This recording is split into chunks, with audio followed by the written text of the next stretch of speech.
আসসালামু আলাইকুম সবাইকে। আশা করছি সবাই অনেক ভালো আছেন।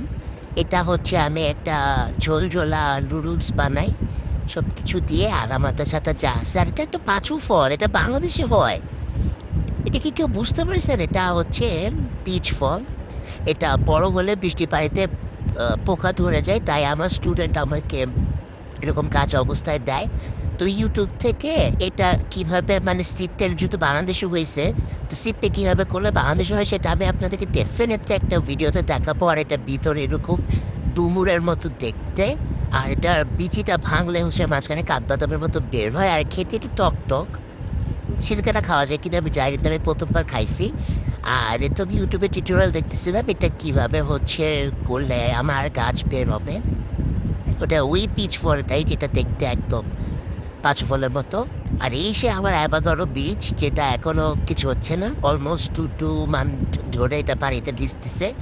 আর আজকে চলে গেছিলাম আমি পিৎজা খেতে।